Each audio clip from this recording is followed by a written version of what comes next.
shoot, let's start the show.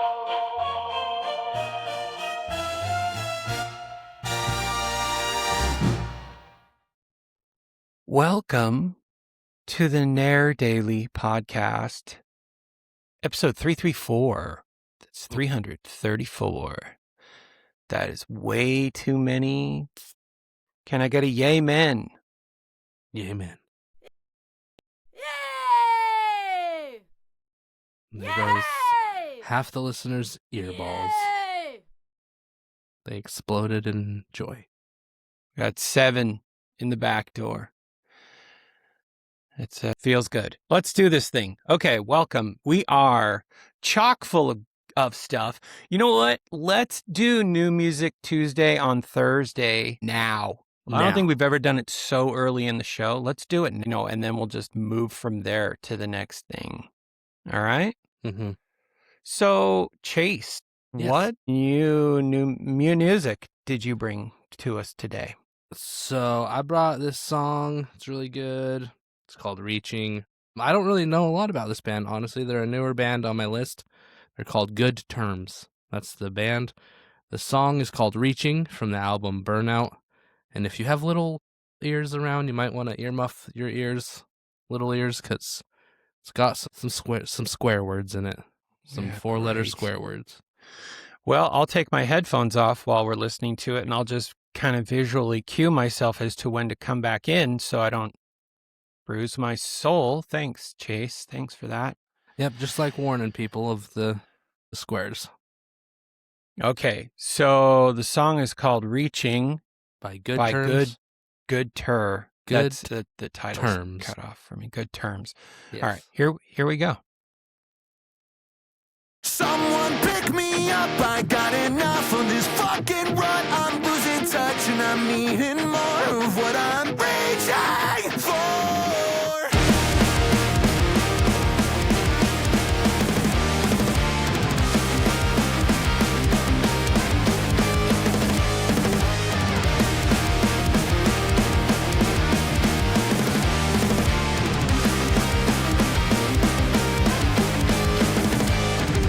Journeyed up through 30, looking for a light at the end.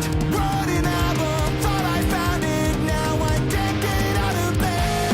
Is it burnout? Did I learn how? Nothing ever works out. How's the wheel still turning? What's my turning point and burden? I've got no more time for soaking up the sunlight. No more life to trickle out and cripple from a constant fear of failure. And my emotions flowing anger and war. Someone pick me up, I got enough of this fucking rut. I'm losing touch and I'm needing more of what I'm reaching for. I can feel the loss that's building up. Can I find the trust I had and just start feeling more of what I'm reaching for?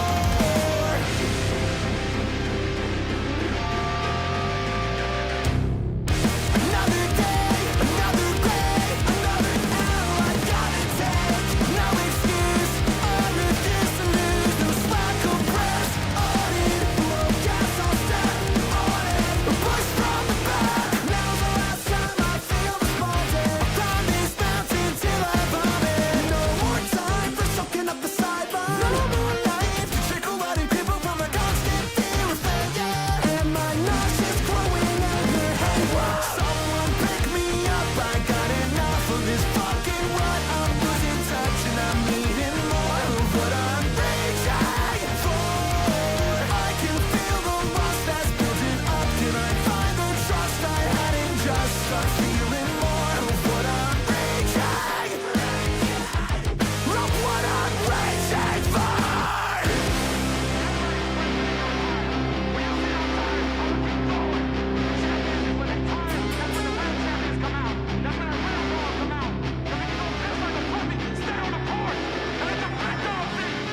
That's round! That's reality! I'm gonna face it! I don't care who wants the key! I'm gonna take it!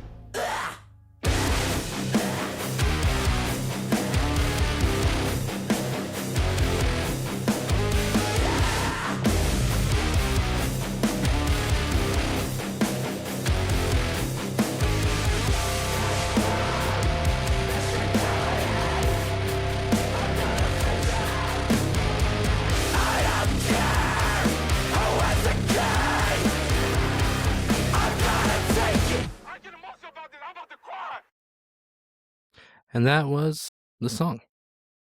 Good By terms. So yeah, Song I like that song. It's a little bit of a. It's kind of like if you're stuck in a rut. That's kind of what the whole song's about, just being stuck in a rut and just kind of going, I don't want to be here anymore. I just want to. Yeah. I just want to like, and it's not in a way like I don't want to be here anymore. It's like, no, I want to change, what I'm doing. Mm-hmm. The problem starts with me. I'm going to fix myself and then, get up and dust myself off and keep going, which is, stuff we have to do. People have to do that 100 times during their life, is just get up and dust yourself off and keep on going. And you have to, and you got to get Yeah. yourself out of there. You got to get yourself out of there. So low gas, step on it. That's one of my favorite lines. Low gas, I'll step on it. So it's just like, yep, burn what you have and just see how far you can go, I guess. Which is kind of interesting because I believe that's actually the opposite of what you should do when you're low on gas. Think the lower, the least. I'm pretty sure. Wait, let me think about that. So I say drive it like you stole it, right? Yeah, I was trying to think whether or not do you get better gas miles on highway miles or inner city. Highway is way better. Yeah, so You lose all your gas. I mean, you're right. is it the stop start You lose all your gas on climbing up to speed, if that makes sense. acceleration? Yeah, acceleration is Okay. where you get, like, ask any long haul trucker. That's why a lot of those dudes don't like even slowing down at all. Like, because it takes, 5 minutes for them to pick up that 5 miles an hour. They just, lost tapping their brake for someone. Yeah. And so, yeah, it's the acceleration is where you lose all your gas power. That's why hybrids take over your acceleration. That's why they save you so much gas. Oh, I see. So yeah, They the use- hybrid. They use the kicks in. electric motor to Mhm. accelerate so that Yeah. you're saving gas. So, yeah. Well, that's good. Not only did we listen to a song, we got some education on gas mileage. And that's probably going to be the heaviest song I might bring. And it's not that heavy, but No I'm one trying can to ever wean you on with the little babies. The baby screams at the end. nobody can ever accuse you of leaving the 2000s behind. No, and that's a new band too. So That's interesting. Like that's definitely a thousands sound. There are parts of it that reminded me of Rise Against, mhm. but Rise Against is pretty punk. I mean, as punk as Rise Against can be. I mean, I don't know. Rise Against, you These, could like- see. I think you can find the Rise Against band on a Greenpeace boat these days. But good terms, they're all dudes that are probably around my age. And so they grew up listening to the same music I listen to. Does that make sense?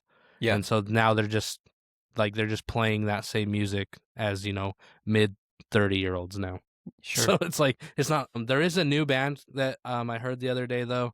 If you like the screamy stuff, they're really good. And they're all kids. Like half of them are still in high school. They just got signed. Like I Mhm. think there's like a 16-year-old and a 17-year-old and then some 18-year-olds. The band name is called I Promised the World. And oh my gosh, they're 2004 like emo screamo music. Just unboxed Just- 2004. Just like even their music video, the clothes they're wearing and stuff. I was just like, did I just time warp back to Time 2004? Like this is how all the kids dressed, like they're wearing more of like the boot cut jeans with like the shirts that are way too small. And I'm like, that was me in high school. Your band shirt that's like, I'm gonna wear a medium and I should be wearing an extra large because I want Yeah. my shirt to like I want my belly to hang out of my shirt, and I'm gonna wear boot cut flare jeans. And if they don't touch the ground around my skater shoes, I have to cut the inseam until they do. Like that Wow. was, and that's what these kids. These are all 17-year-old kids. Their music video looks like it was shot in 2004 on like a Sony Handycam. Wow. Everything is just like, I'm just like, what is, the kids are all right. The kids are all right. What'd Well, you I bring? was kind of making fun of you about keeping the 2000s alive, but then I realized the song I brought today is by Pedro the Lion, and it's from 2000. It is. Pedro the Lion, one of my favorite bands. It's sort of like the world of music said, hey, so these are reasonable beats per minute, like, like EDM's like 130, whatever. Pedro's like, I'm going to do 50 beats per minute. Like, dude is very sleepy. Genius musician, actually. And his songs all are like, he's got the album that I'm going to play a song from is called Winners Never Quit. And it feels self-deprecating, like it's really sad. It's sad. A lot of his stuff is sad. His voice sounds sad too, but I just can't get enough of it. Like, the way he can communicate imagery through words is really amazing. Like, in one of his songs, not this song I'm going to play, he's just building this tableau of like the relationship with him and his wife falling apart. I don't know if it's his wife or just a wife, but the words he says at one point are allude to finding 2 movie tickets in a drawer, 2 movie stubs in a drawer, and then she denies knowing anything about it, kind of like, and it's like, man, that's a stab to the heart, So he's really good with that. This one I brought today is called Slow and Steady Wins the Race, and the lyrics themselves are punishing and kind of a bit humorous, but like, you're like, my gosh, that's sad. That's sad. Anyway, I'll play it for you now so you can hear it. Slow and Steady Wins the Race by I don't know how many Pedro the bands Lion. tried to emulate his name, like when I was in high school. Yeah. Like, after Pedro the Lion got big, everyone was trying to come up with the next band name that was similar. It's the next pathetically sad band name. Yes. Yeah. But it was so just cool works. at the time for no reason. Yeah. He's good. Anyway, Slow and Steady Wins the Race by Pedro the Lion.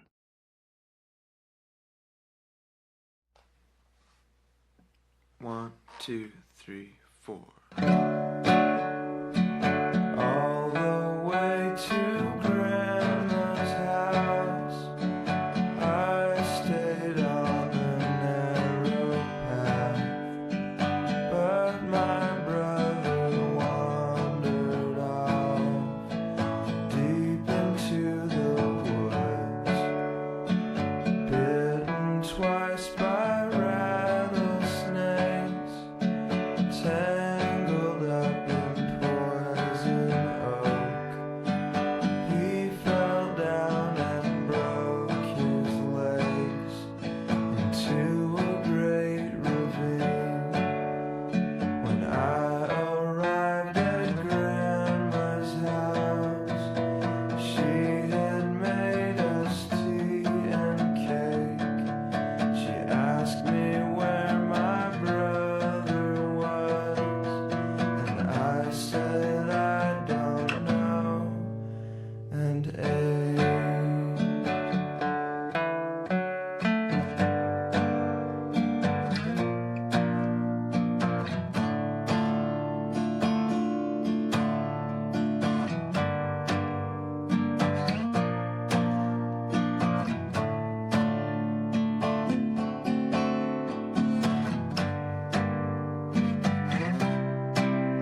That's Pedro the Lion.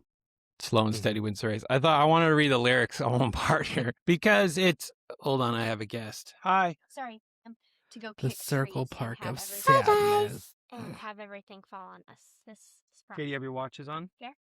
Hey, go through the front door. Have fun at the park of sadness. Going to the circle of sadness. They said, we're going to the circle of sadness. We're inviting him and Bethany. We're going to go kick the trees because there's frost on them. Damn trees. Oh, you There's homeschooled children. sassy frost. Kick it off. Oh, geez, kids. Yeah. So this song, the point to this song, which I really like, is it's sort of like the uber Christian saying, "Look, I'm just gonna be good, and I'm not my brother's keeper. So if you're not gonna follow the straight and narrow path, I don't care, So these lines, the song starts out all the way to Grandma's house. I stayed on the narrow path, but my brother wandered off deep into the woods, bitten twice by rattlesnakes, tangled up in poison oak. He fell down and broke his legs into a great ravine. When I arrived at Grandma's house, she had made us tea and cake. She asked me where my brother was, and I said, I don't know. And it's like, the delusion of I'm going to be hyper righteous and it's all just about me. Yeah. And that's not really right. Well, I like at the very end of the song where it just says, like, when he's in heaven, he's like, I won't ever lock my doors. I'll trust my neighbors, confident that they deserve to be in heaven too. Yeah, exactly. He doesn't even know them, doesn't even know why they're there, how they're there, but he's just like, well, if they got here the same way I did, they must be good people. They must be good enough. Yeah, I think it's kind of funny. I think, we all have our own opinions, but I love the bumper stickers that that say things like, in the event of rapture, this car will be empty. Yeah. I'm going to be sucked up to heaven if the rapture happens. Or sucked down to hell, Janice. I think it'll be funny, in that day where it's like, who's left? If you believe in that kind of thing. You're going to look to your left and you'll be like, oh, hi, Rabbi. Look to the right and see some dude that never even walked into a church. Yeah. That's my thoughts. And then you're going to see your one friend who's the holier than thou friend. You're like, what are you still doing down here with me, buddy? And then you realize you're in hell with the holier I always than thou knew where guy. I was going, but I thought that you, on the other hand. Hey, Jeremy. I thought this was interesting. I saw a news headline. And I think I'm okay with this. Some people might be like, you can't tell me what to do with my money. But SNAP benefits, like food stamps, Mm-hmm. in Idaho, starting in February, you can't buy soda or candy with it. And I'm okay with that. Mm-hmm. I don't know. I'm just okay with it. They're like, check your state. See what's up with your state. I think it's just like, there's some things that people who are trying to do their best in life, there's times where you're just like, well, I can't buy that, I can't afford that, and you don't buy it. Yeah. It's called a luxury item for a reason. And so, but yeah, some people are like, well, I deserve this, and it's just like, well, I know people who haven't had soda in a long time because it's just not part of their budget, because not that they don't want it. It's just that they are like, well, I have other more important things I have to spend my money on, or, I'm trying to save up to go to school or whatever. It's just like, yeah, and you can't have everything all the time. I just wish people would understand you can't have everything all the time. I think it's a straw man too, because instantly, the opposition to that would conjure up a picture of a woman getting off of her late night shift at 11:45, racing to the grocery store before it closes at midnight so that she can buy her child's birthday stuff. That's what they want you to think. They always take you to the extreme. That's who we're stealing from.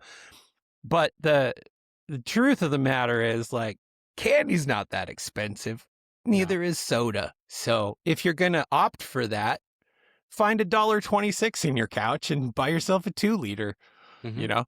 So anyway, I thought that was I'm pleasantly pleased with. It's funny too because there's something in the back of my head that's constant, like don't talk about where HHH is headed or HHS, or don't talk about the latest thing that RFK Jr. said is bad.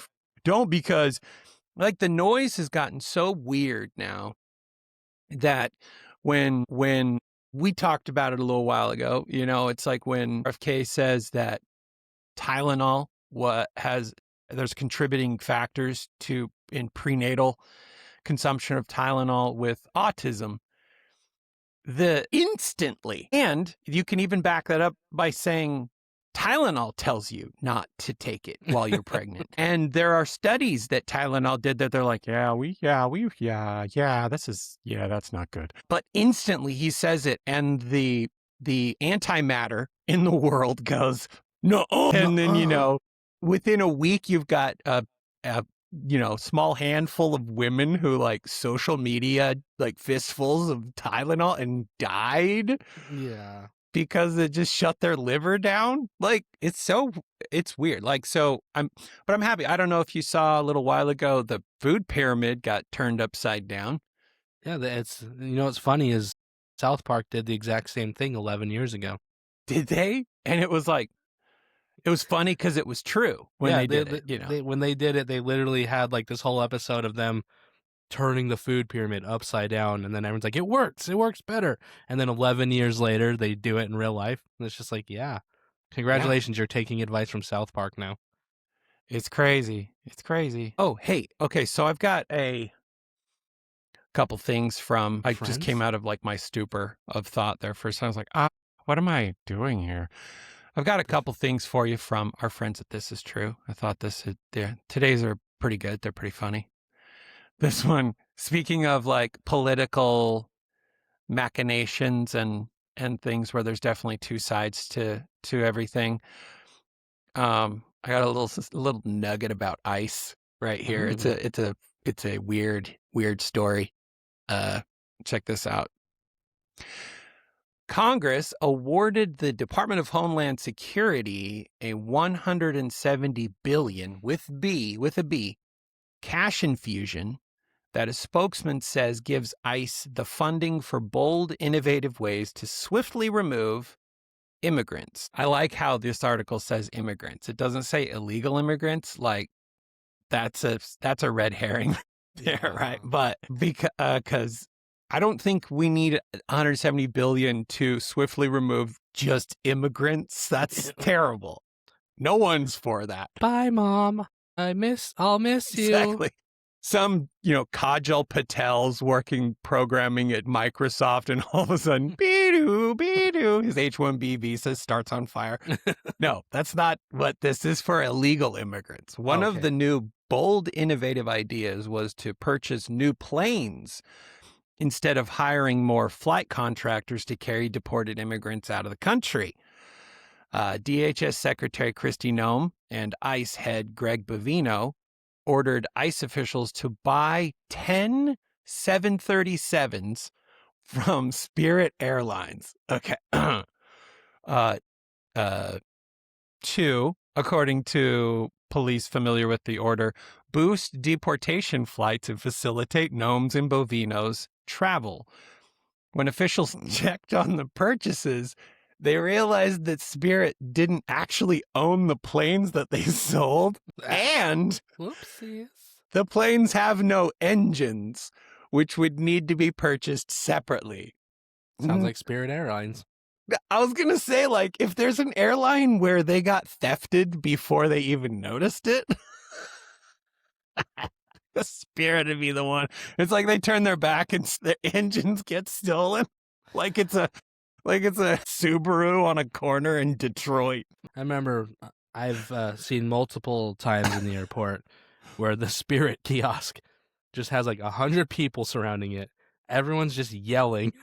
Like, yeah, it's just like, it literally looks like a riot's about to break out. And you're just like, what happened? And it's just like, oh, there's a 5-minute delay on a flight. Yeah. It's like, geez. It's the Waffle House of the skies. Let's Yeah. be honest. Like it is fist fightville. But hey, their flight attendants uniforms are always super bright. So On I fleek. guess- Yeah. Okay, I got another one for you. What would Jesus do? A priest collecting donations for hurricane relief in the parking lot of St. Kevin Catholic Parish in Miami, Florida. Could we not have come up with another Kevin? Really? Yeah. St. Kevin? He's Okay. the saint. He's the bro saint. Saint of the bros. St. Kevin and St. Chad.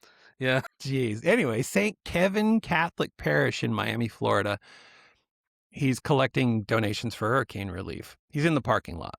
He saw a woman taking a photo after dropping off her donations. The priest apparently didn't like the idea of her photographing a, quote, politically inclined poster and told her to leave. The photo of him and he, quote, lunged at, wait. The woman then asked for her donations back because she took a picture. He didn't like it. And that started a verbal argument. Quote, says a resulting report from the Miami-Dade Sheriff's Office. The woman then took a photo of him and he lunged at her and a scuffle ensued.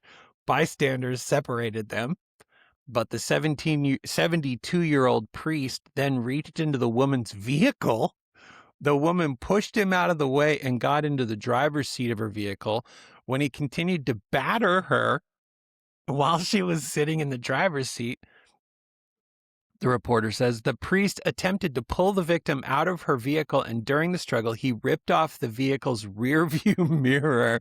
Additionally, he pulled the vehicle's gear selector, causing it to malfunction.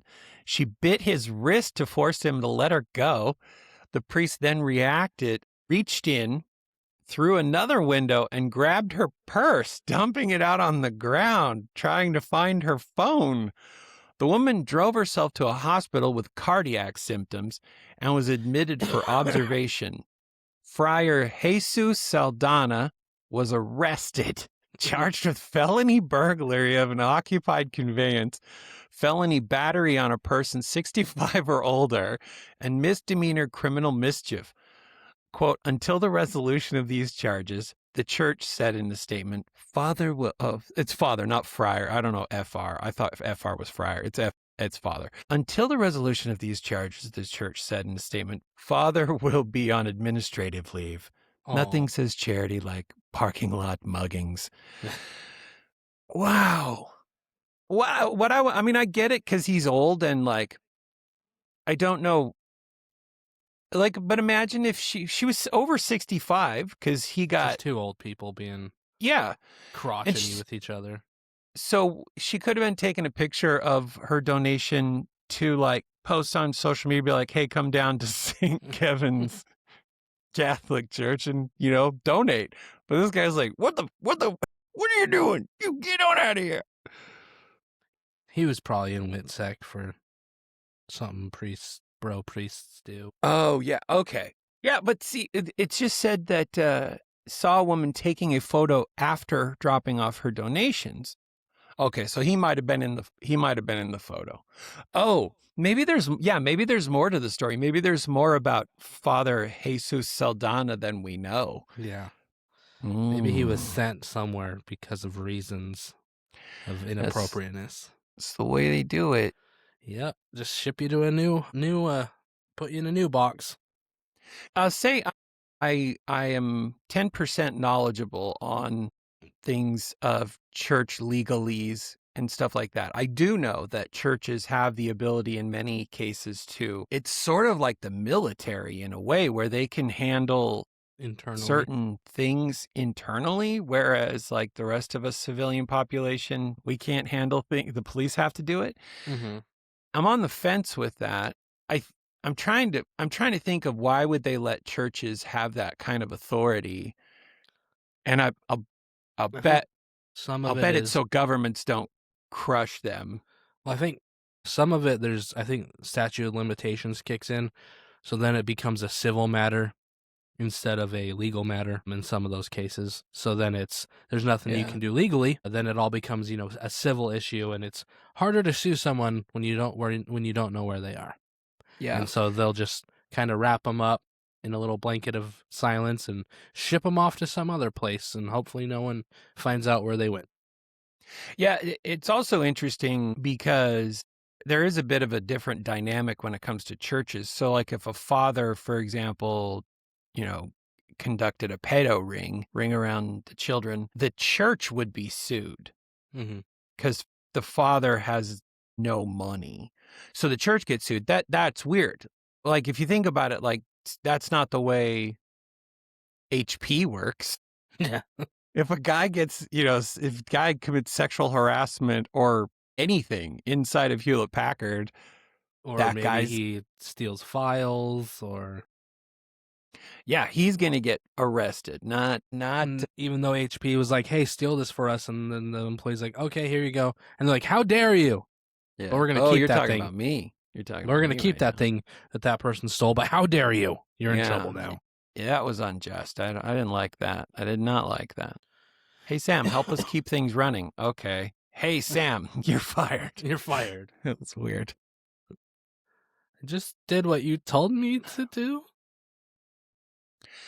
Anyway, that's a rabbit hole probably for another time. And a whole nother podcast that has way more liability insurance. So I thought I'd bring something. This isn't what I brought, but I thought I'd mix it up a little bit by, I've got a mystery for you to solve, and Ooh. people can try to solve it as well as we go. But I'll leave that. I'll hold off. No, I'll do it now, and then you do your thing, and then I'll do my thing. Okay. So this is the mystery. So I'm going to read it to you, and then you have to decide what's up. It's the mystery of the missing Monet. You ready? Is that like the painter, or are you saying money with a weird accent? Monet, yeah, the Okay. painter. So it would be a painting. Okay. All right. So Sherman Holmes didn't know how he did it, but he did, and on a regular basis. Sometimes he'd see a police cruiser and stop to see what was happening. Sometimes he'd follow the sound of a siren. More often than not, he would just be walking or driving around Capital City when a sixth sense would tell him to turn here or stop there. It was this sixth sense for crime that brought him to the Hudson office building on a blustery March day. Sherman settled quietly into a chair in the lobby, patiently waiting for something to happen. The first visitor to catch his eye was a bike messenger, arriving with a package-filled backpack and a long document tube. The messenger disappeared into an express elevator labeled first floor. 5 minutes later, the messenger reappeared and left the building, still carrying the tube, but one package lighter. Taking his place in the elevator was an elegantly attired man, an older gentleman, using a cane as he limped heavily on his left leg. The gentleman reappeared in the lobby 10 minutes later. On his exit from the elevator, he nearly collided with a woman in a Gucci suit. The umbrella in her left hand became momentarily entangled with the cane in his right. "Watch where you're going," she snapped. "My apologies," he replied. The man limped off, and the woman pressed her button and fidgeted with her umbrella until the elevator door closed. Her visit lasted 5 minutes. Sherman was beginning to think his crime-sensing instincts were flawed. Perhaps it was this nasty cold he was just getting over. Then a pair of police officers rushed into the lobby and took the same express elevator to the 31st floor. "It's about time they called in the police," Sherman said with satisfaction. When they left the building a half hour later, Sherman followed them to the Baker Street coffee shop. He slipped into the booth behind theirs, quietly ordered an English muffin, and eavesdropped. What was $1 million painting doing in the reception area? The older cop asked his partner. Sherman recognized him as Sergeant Gunther Wilson, an officer he'd chatted with a dozen of other crime scenes. The 31st floor, it seems, contained the offices of the Hudson Company's top brass, and the furnishings in the reception area included a small Monet oil, about 1 foot square. Only 3 visitors had been alone there long enough to cut the painting out of its frame. A bike messenger delivering documents, the ne'er-do-well uncle of the company president wanting to borrow a few dollars, and the vice president's estranged wife, who had come to complain about her allowance. All 3 had visited the offices before and could have previously noticed the unguarded painting. "Excuse me," Sherman said as he rose from his booth and ambled up to the officer Wilson and his partner.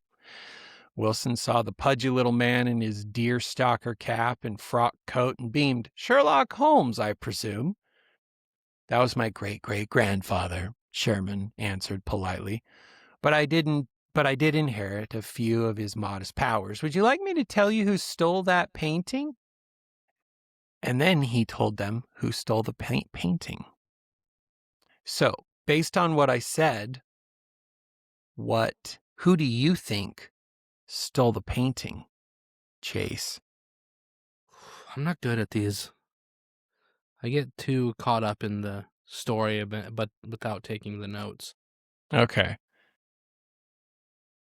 So you got a bike messenger who Mhm. went in with packages and a document and tube. He came back out with packages.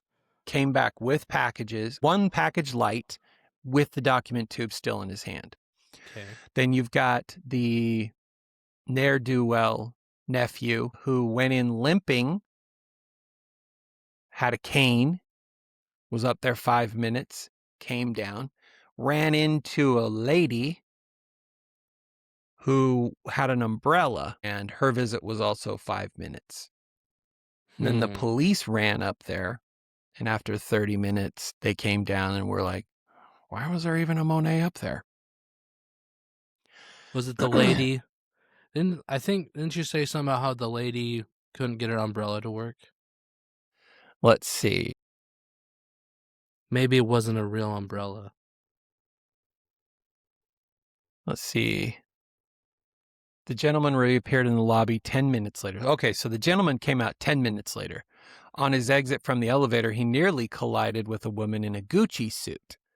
The umbrella in her left hand became momentarily entangled with the cane in his right. "Watch where you're going," she snapped. "My apologies," he replied. The man limped off and the woman pressed her button and fidgeted with her umbrella until the elevator closed. So I guess Her visit lasted doesn't 5 say minutes. it doesn't work. I think it's one of those 2 people who did the colliding. Okay, so you think it's one of the 2 people that did the colliding. Yeah. I'm identifying something here that doesn't make sense. The gentleman reappeared in the lobby 10 minutes later. On his exit from the elevator, he nearly collided with a woman in a Gucci suit. The umbrella in her left hand became momentarily entangled with the cane in his right. If you're passing by someone, both hands are left. If you're going to hit someone's hand closest to you with your left hand, it's their left hand, not their right. So the only way they could have collided would have been like full frontal, like slamming into each other, which I guess is still possible. I'm just saying that's kind of curious, right? Yeah. Okay. So here's some clues that give it away. All 3 suspects had receptacles that could hold a rolled up painting. Sherman was doing his best to make his Alabama-born accent sound British. The messenger had a document tube. The uncle had a cane. The woman had an umbrella. And while it's tempting to accuse the last person to walk through the reception area, that wouldn't be proper. The painting could have been cut out of its frame at any time, and no one may have noticed. So the officer snickered. So it could be any of them. And it could be an employee who found some place clever to hide the painting, but only one suspect arrived limping on one leg and departed limping on the other. I think if you examine the older gentleman's cane, you'll find that it's hollow. You may be right, the sergeant says. We'll check it out, but let me fill you in on something. You're no relation to Sherlock Holmes. Sherlock Holmes was fictional. Sherman laughed. Nonsense. Why would Dr. Watson make up those stories if they weren't true? Because Dr. Watson was also fictional. But yeah, so if you go back to the clue, It's the cane. the gentleman getting in the elevator was an elegantly attired man, an older gentleman, using a cane as he limped heavily on his left leg. And then when he came back out the elevator, she ran into him and got all in a kerfuffle with him with his cane in his right hand. So you would use the cane on the side that you're have an supporting. injury. So that's the switch the canes. The case of the switched canes. My dad used to have a cane that was a billiards cue, whatever the hell you call those things, a pool stick. Oh yeah. Mm-hmm. And my Cool story, grandpa bro. used to be a pool shark. That's how he used to make money when he was a Oh, teenager. really? Yeah, my grandpa dropped out of school when he was in like 7th grade. My mom's dad. Wow. And during his teenage years, to make money, part of it was he would hustle people in pool. So he Really? would pool shark, yeah. He would lie about his age to get into the bars, and then he'd go hustle people. And then he'd go to the pool halls, and that's how he used to make money. So when you knew him, was he gainfully employed? Oh yeah, that was like during his youth. He was, a hellion child. And then he went and started working at a place called Eaton's. It's kind of like Dillard's, but in Canada. And he was just a stock boy. Like he would unload trucks. He did one of those things where it was like he started at the bottom and then he was an area manager when he retired. So like he literally went from, unloading trucks at a department store to running like 3 or 4, like a whole area. Like he was an area manager. So he Okay. had like 4 different, Eaton stores. They were always, end caps at malls kind of a Yeah. thing. So just like a Mhm. Dillard's. Okay. They're not like they got bought out by I think like Mervyn's or something like that a while ago, but that's what he did. He just kind of did the whole work his way up completely from the bottom to the top of management. You could do that back in the day. Yep. You could do it. You could do it. Not anymore. Not anymore. Yeah, you can't. It's hard to be a lifer anywhere. It's hard to be Yeah. a lifer in anything, really. Like even this, like podcasting. I was telling somebody yesterday, they're like, "How's podcasting?" I'm like, there's a lot of us. Yeah. There's a lot of us out there. It's gotten very noisy. Because I started back in like 2018, Mhm. and it was a bit of a struggle bus, obviously, at the beginning.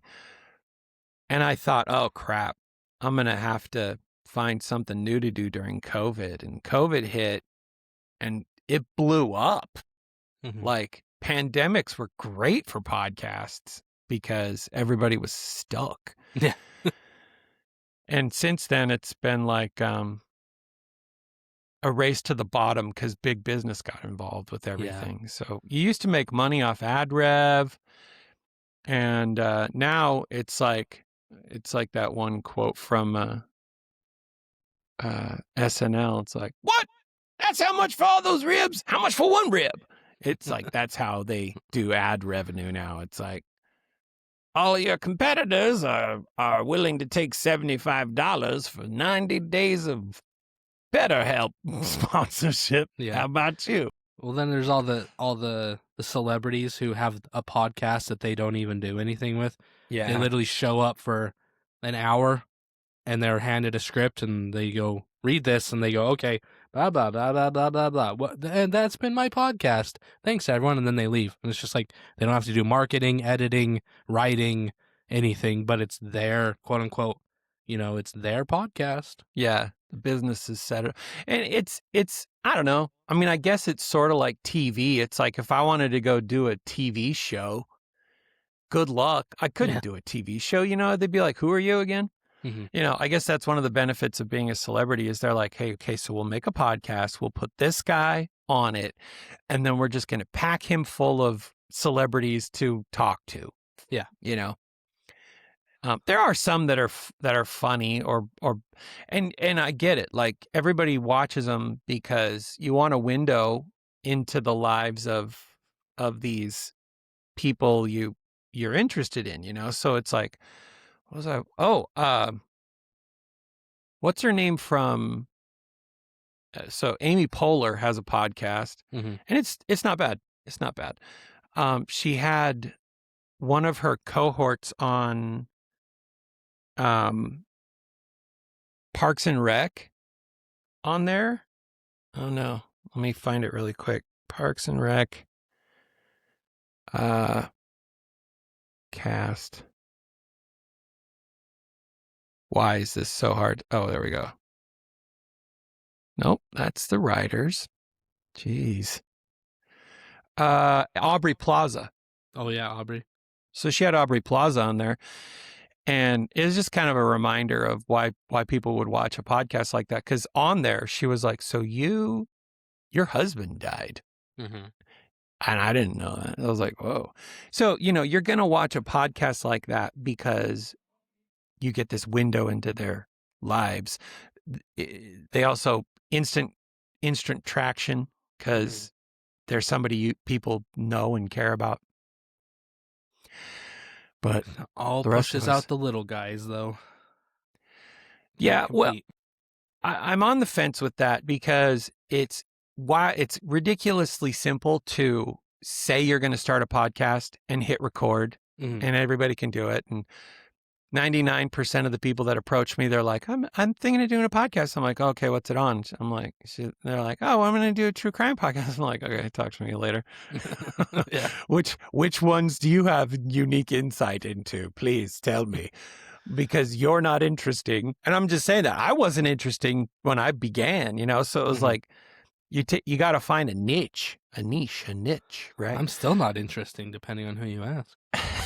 You're semi-literate at best.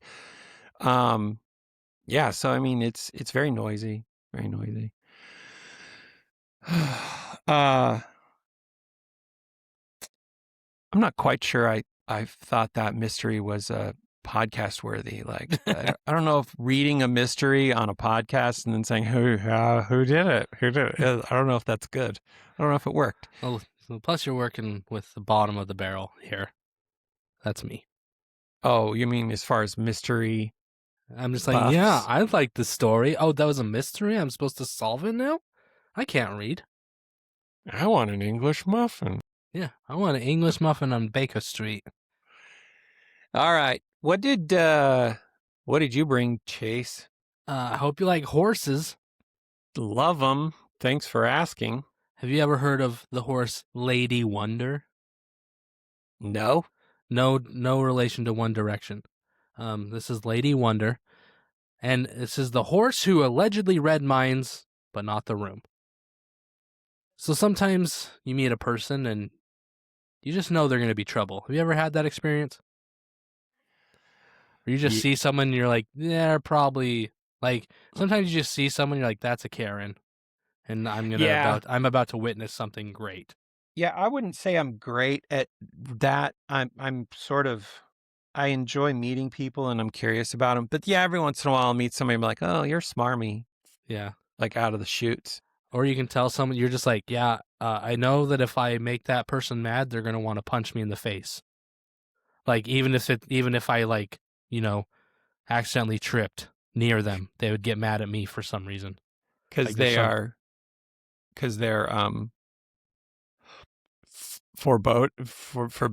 formidable looking. Is that usually because Yeah. you can tell that they're on steroids, and they're probably in the those middle people. of not being able to control their emotions, that part of the cycle. Okay. And so, Okay. yeah, there's some people you're just like, wow, you can just be like, oh, he's a douche. She's a Karen. You just know what's coming. You just know. Well, Sometimes, I imagine meeting guess. a horse in 1924 and thinking, well, this 2-week-old filly is definitely going to convince half the country she can read minds. Have you ever had that? No, not that in particular. No. Oh, because that's exactly what happened when Claudia Fonda, that's her name, Claudia Fonda, purchased a little mare she would name Lady Wonder. So 1924, this is 102 years ago almost. Okay. February 9th, 1924. It wasn't exactly a banner year for rational thinking in America. We were still recovering from the let's ban all alcohol sales and see what happens next experiment. We had just gotten over that one. And apparently we had enough leftover feelings to believe that a horse could predict the future. So, Claudia Fonda, who went by Mrs. C. Fonda, or sometimes Mrs. Mary, because apparently even psychic horse owners need stage names. So this is Mrs. Mary, lives in Richmond, Virginia, and she trots out her horse that can read people's minds, which is exactly like it's Virginia. So like supernatural livestock, people who kiss their sisters, it's all pretty much the same Jeez. thing. But here's where it gets weird. So Fonda claimed that by the time Lady Wonder was only 2 years old, she had trained this horse to spell. So this horse could spell words. If you asked the horse how to spell a word, it would use its nose to tap wooden blocks with letters on them, right? Like the kind of blocks little kids play with. And so we're not talking about simple words like hay or oats, apples, or even OnlyFans. We're talking full sentences that this horse would spell. Now imagine trying to explain to your neighbors that you're running late because you had to teach your horse the alphabet. Because that's what this lady apparently did, was taught her horse the alphabet and then taught it how to read. And she's like, yeah, my horse knows how to read. Have my horse spell a sentence. And it would. So 1927, things like this horse is getting popular because it can spell. And Lady Wonder wasn't just spelling anymore. She was now making predictions that were coming true. Okay. So, So this is beyond just like, so before people like, hey, spell the cart went down the road, and like actual sentences, and the horse would point out THECART, like it would Right. spell out, like using its wooden blocks, it would point to the blocks, right? So that was the gig. But then all of a sudden the horse is like, the lady's like, now this horse can actually predict the future. And so, do you remember Patrick Dempsey, the boxer? Yeah. So this horse actually successfully predicted the Dempsey Tooney fight, which was like a huge boxing. It was like for the belt kind of a thing. So the horse picked a 50-50 odd and got Pretty it much, right. and got it Okay. right. All right.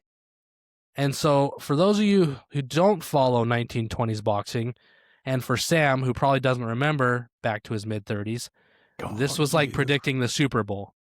So Tooney beats Jack Dempsey, and suddenly everyone was like, oh, the horse was right. What else can it do? So the Richmond City Council, we're in Virginia still, they're faced with a very ridiculous municipal meeting, because they actually had to classify if Lady Wonder, so this went before the Richmond City Council. They're like, is this horse psychic, or is it quote unquote educated? Apparently that was a thing for tax reasons. So if they could, yeah, okay. So Does that make sense? yes, so they could. It was They're trying to a horse of a different color if it was educated, not psychic. Okay, Not psychic. All right. So it would fall into a different tax bracket. So the city council had to Wow. decide and vote on whether this horse, this was a real thing, whether the horse was psychic or educated. Mhm. Because okay. different tax codes for that. So it's like, all in favor of declaring the horse educated rather than magical, say aye. Like that was a real thing. So they voted on whether the horse was magical or not. And so they said it was just an educated horse, to help her out with taxes. So now the operation that this lady's running, like, it was enough, they had to figure out the taxes and stuff. So she, every day for more than 30 years, Lady Wonder answered questions from people who would visit the farm. So think about this, 30 years, it's a horse that predicts the future. How many questions do you think she answered?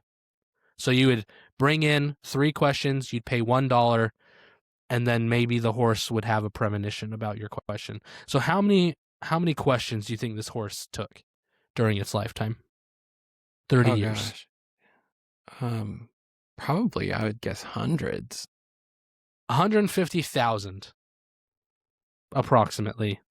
Jeez. So that's a lot of people willing to pay $1 to see if a horse would answer one of their 3 questions. Well, what's interesting about that is it's one thing if, like, because there wasn't the internet, so her ability to quickly recall questions that she might not have top of mind, it's not. So that this is curious. I'd say it's curious. And to be fair, these days you can't get 3 questions answered by a human customer service representative for under $50. So it's a pretty good deal if you think about it. And you also have to remember that horses are just horses and not asses like the Verizon customer service people. Badum. Well, that was a joke. And so here's the thing, though, is that these questions weren't just yes or no questions. People were asking this horse to predict elections, and she did predict Harry Truman's victory over Thomas Dewey in 1948. She also predicted horse races because, she probably knew a little bit about horse races, being a horse. She even went 28 for 28 one time with predicting the winner of horse races. Okay. See, that I was going to say, like, the 50-50 stuff where, she picks a boxer winner or whatever, statistically, I guess, but if she goes 28 for 28, that's... But only at one racetrack. Oh. It wasn't at a bunch of different racetracks. Interesting. It was at one racetrack. So people would say that when the horse would predict things, it would enter a trance-like state. And, like, it was very theatrical. Witnesses reported that Lady Wonder would appear to go into some kind of altered consciousness. This is a horse, let's remember this, while spelling out her answers on her wooden blocks. People are like, she's not just a smart horse, she's spiritually connected. They said it with a lisp, too. And so this is where, the skeptics come in, right? So Dr. J.B. Ryan was a parapsychologist from Duke University, the real Duke. He enters the chat, and he's just like, I'm going to try to apply scientific reasoning to this. So, in the winter of 1927, he conducted a controlled test with Lady Wonder. What do you think his tests proved? She was a psychic. She was legit. You were right. So Lady Wonder appeared to respond correctly even when her owner wasn't giving visual cues. Because that's usually the number one, like, anytime you have an animal that's quote-unquote psychic, it's usually just a well-trained animal that's following visual cues. So it's watching the owner, and it's just doing what it's being told, right? But the owner's putting it like, oh, look, it's answering your question, blah, blah, blah, blah. But it's really just the owner just trained the animal really well. But this that's guy's how like... they did Mr. Ed. Yeah, that was... When he was talking, they would hold a carrot up to his face. Yep. So just like Mr. Ed, this guy's like, okay, there aren't any cues coming in. So it was huge news in the community, like paranormal, because you had an actual person from a university saying, oh, this might be legit. And, however, but there's always a but in these stories. When the doctor returned for follow-up testing, he noticed that Lady Wonder's abilities seemed diminished, and she actually appeared dependent on visual cues. Weird how that works, huh? Oh. So if she wasn't in the same room as her trainer, guess what? She didn't do the psychic stuff. weird how that weird how that works. But that didn't stop Our Lady, because remember, she was in the 40s still running her business, making monies, and these trials happened in the 20s. So by 1940, Life magazine featured Lady Wonder as part of a story about ESP.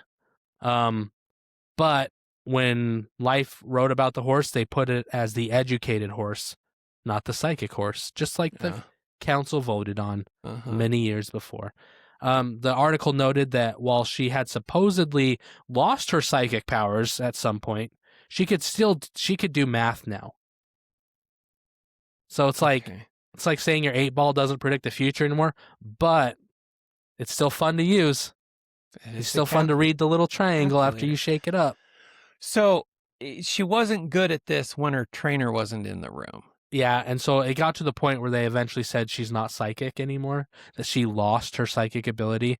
Now she's just a really smart horse that can, spell and do math. Simple math. But what I find still interesting about that is, like, if she's answering all these questions and predicting 28 for 28 at the horse races, the likelihood that there's a human that could answer those questions that well, even if it's her trainer, you know what I mean? So, like, it's still curious. But at the same time, like, it's really easy to, after the fact, just go, I picked the winner after the fact. Well, yeah, after, but I thought you were saying, like, the 28 for 28, like she was picking the winner. Allegedly. Okay. This is one of those, like, a sucker's born every second kind of deals where it's just like, here's all the thing, but really you're just like, I'm just selling a story. I wasn't making actual claims. This is just entertainment. Yeah.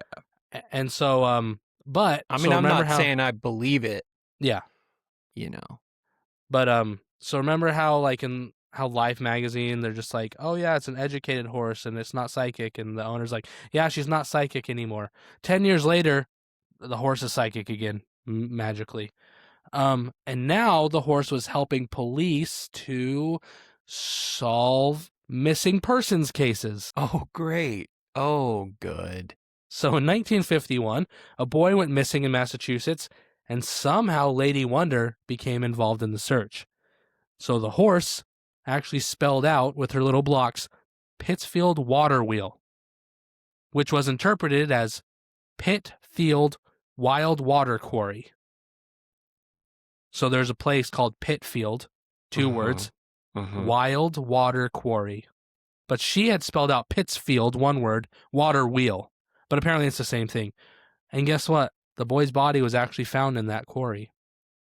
And so people actually credited the horse with the breakthrough. And so, yeah, the horse found a missing person, but not in time to save their life. So in 1955, they're like, hey, she's done it before. She found a little missing boy. Let's see if she can do it again. So this is in Indiana. Remember, the horse is in Virginia. But they're going to ask the horse the question anyways. So this horse is in Virginia, was either psychically connected to missing children hundreds of miles away, or people were very good at interpreting extremely vague horse-spelled clues to fit discovered facts. So remember how Pittsfield Water Wheel was super ambiguous and it was kind of sort of linked to where they found the kid? Yeah. But that's the thing, is if you took those words, you could, like, fit that to half the geographic features of New England.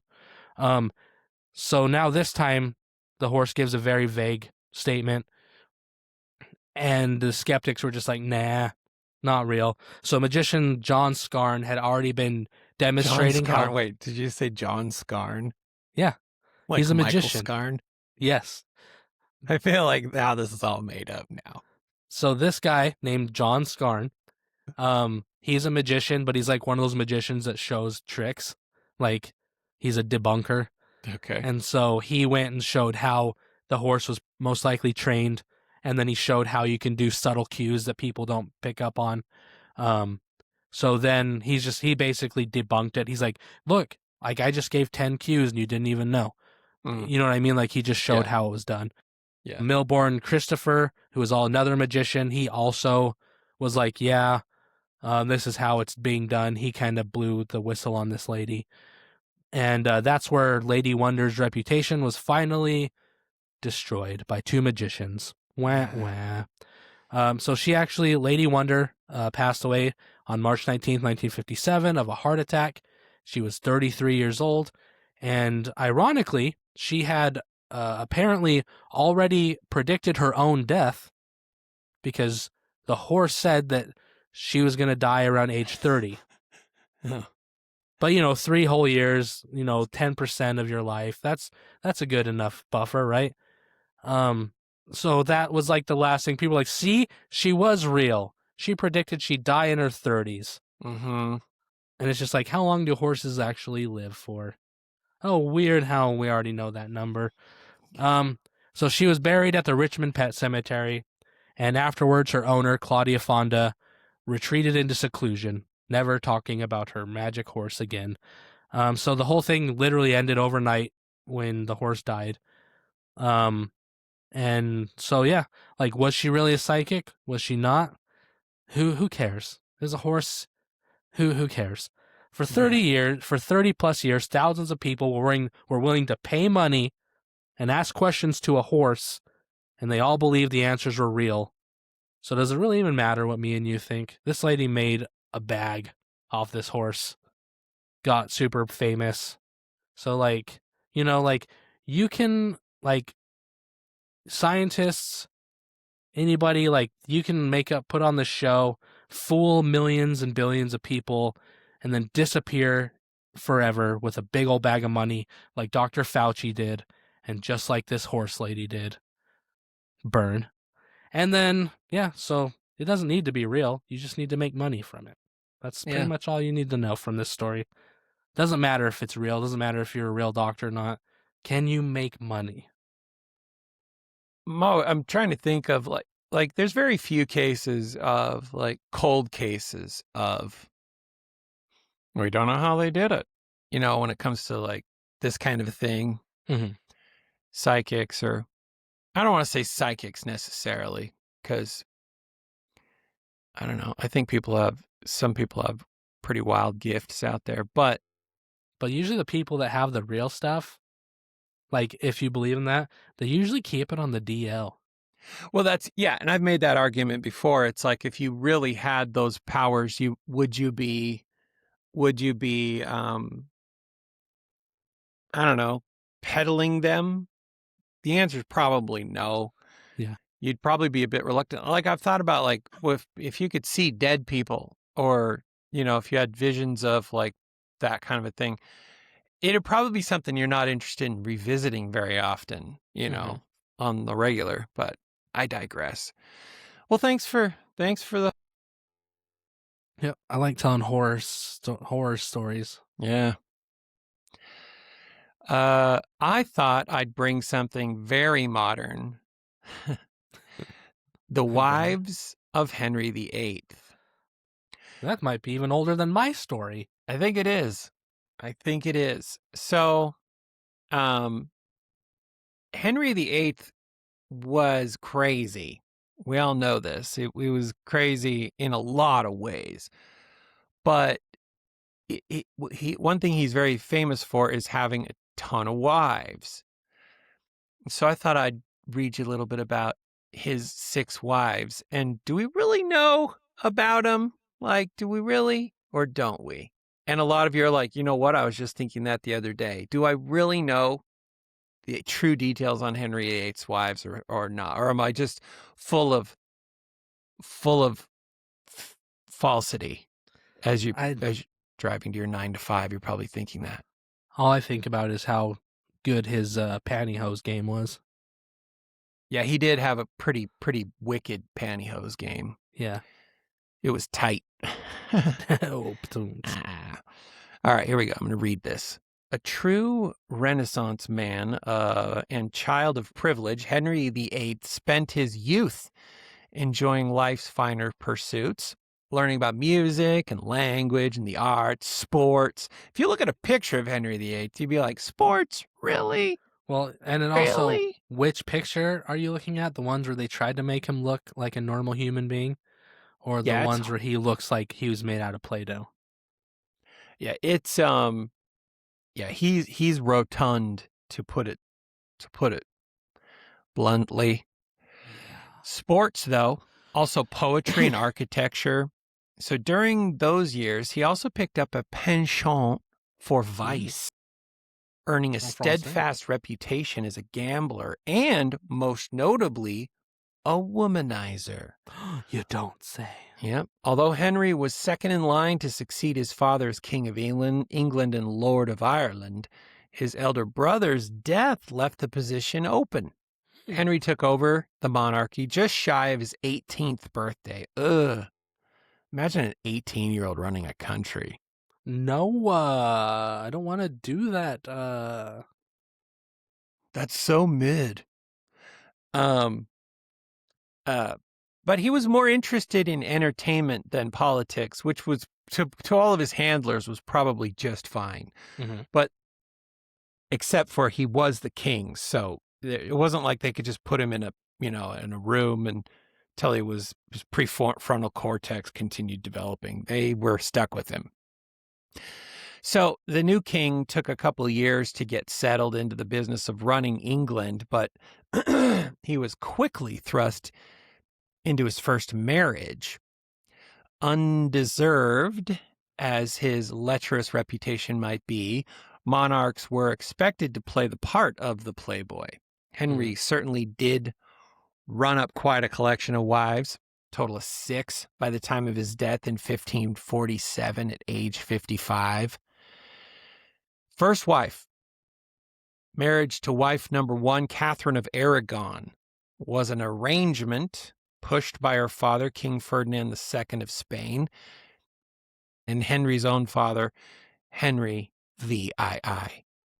Ooh, fancy. Catherine had been married to Henry's older brother, Arthur, for only a few months, and upon his passing, Henry was betrothed to the widow.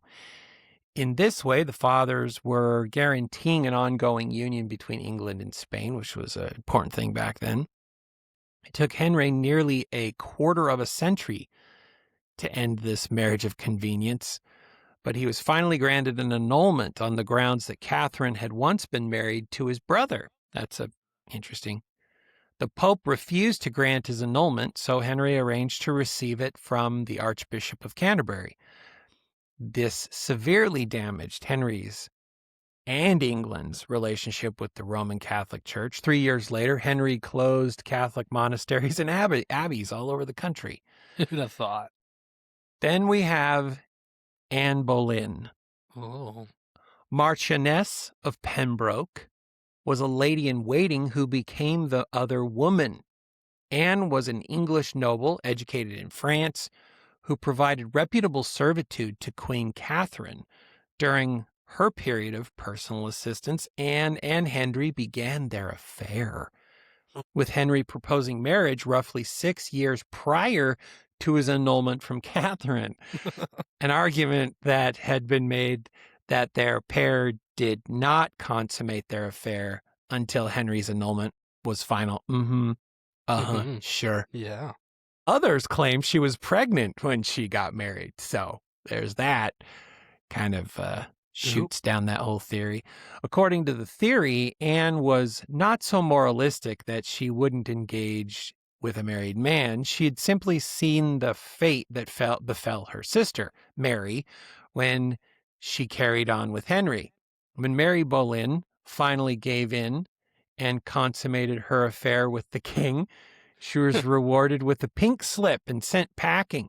Turns out that Mary was the luckier of the two, being simply sent away. Anne, on the other hand, after failing to produce a male heir, was beheaded on charges of adultery and witchcraft. Then we have Jane Seymour. Apparently, Henry viewed his wives' ladies-in-waiting as his own personal marriage buffet. Buffet. Upon Queen Anne's passing, he plucked his third wife, Jane Seymour, from Anne's group of attendants. Of course, it has been suggested that Henry's interest in Jane was the true reason he had Anne killed, not the 6 fingers he accused her of having. which was seen as the mark of the devil. Unfortunately, Jane only lasted a year as Henry's wife, although she finally brought Henry a legitimate male heir, Edward. Jane succumbed to a fever caused from complications of childbirth.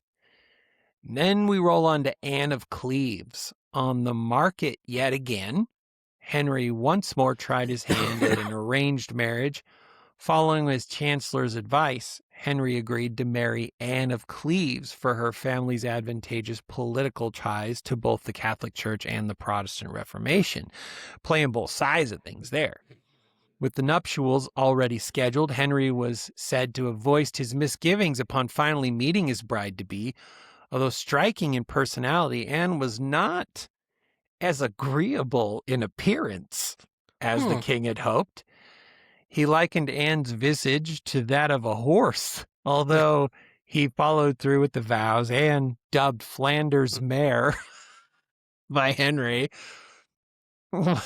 was released from her role as queen through an annulment, but at the least she got a generous settlement for her troubles. So she kind of got off okay. She got an iPod Shuffle. Yeah. Then we got Catherine Howard. The tables were turned on the adulterous King Henry by his fifth wife, Catherine Howard, a woman who was known to engage in illicit affairs of her own.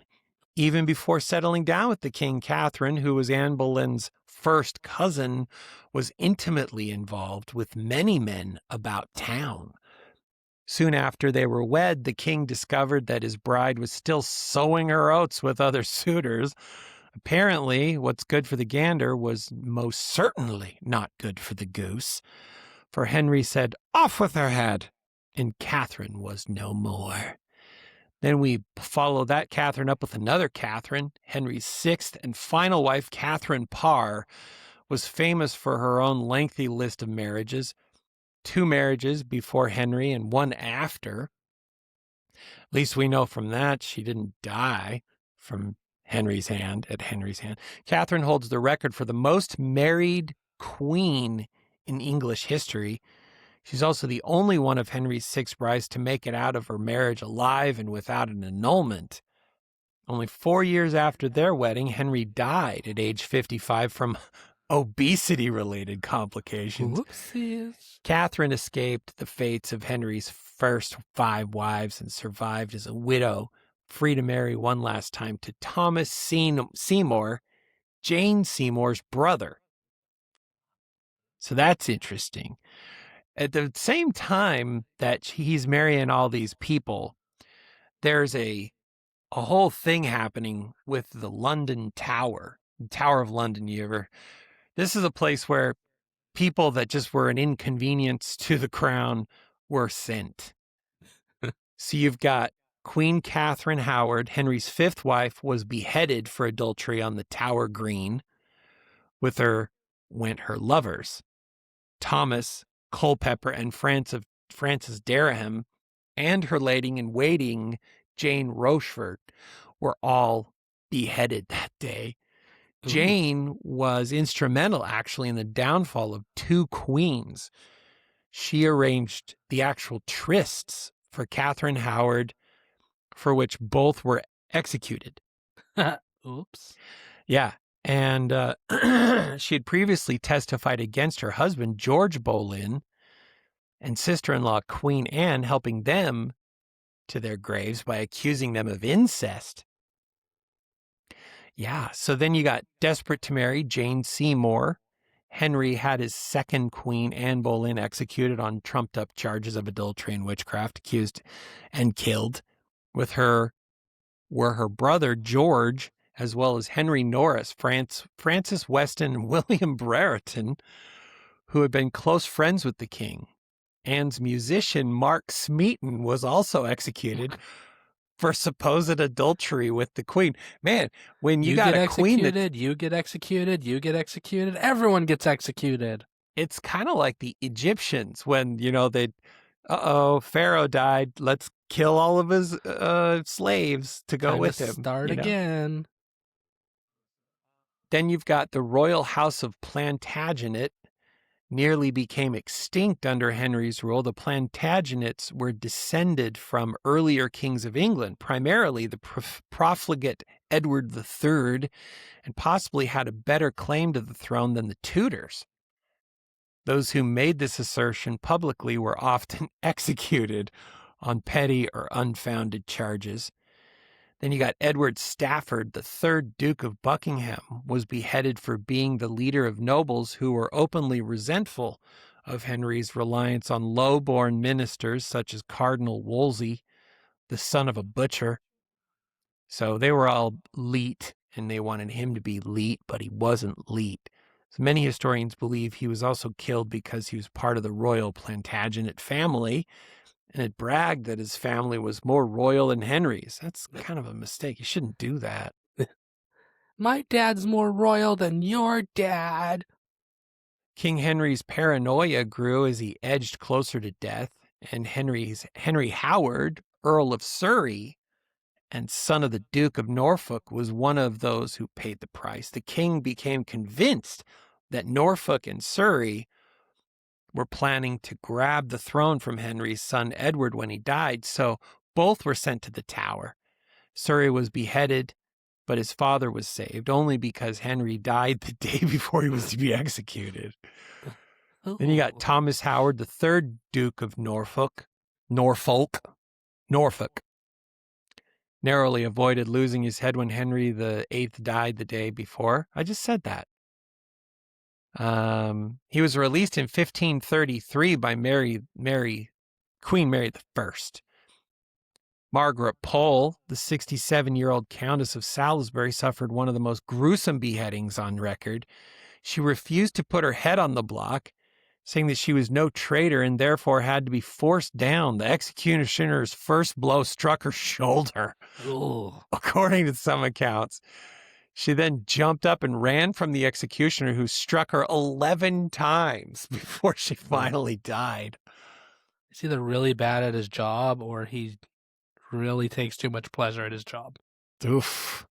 The longest serving prisoner of the Tudor reign was Sir William de la Pole, who sat in the Tower of London for 37 years. Sir William was arrested by Henry VII for suspicion of treason because he was a Plantagenet, and he and his brother were Yorkist heirs, the leading contenders for the English throne. Henry VIII had Sir William executed in 1513.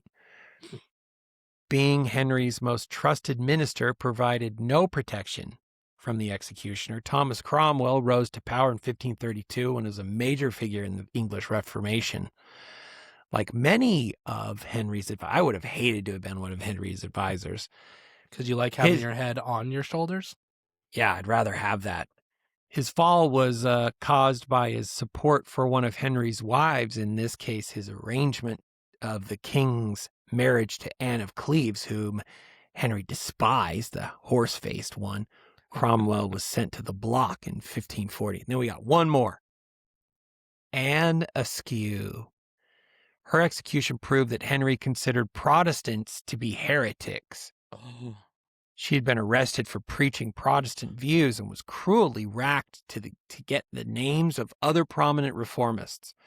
Queen Catherine Parr was nearly arrested after pleading for mercy for Anne, but her plea was rejected, and Anne was burned at the stake. Bad time to be there and be around Henry. Yeah. He's a crazy dude. It's like, I know Henry. Oh, when are you going to be executed? Oof. Yeah.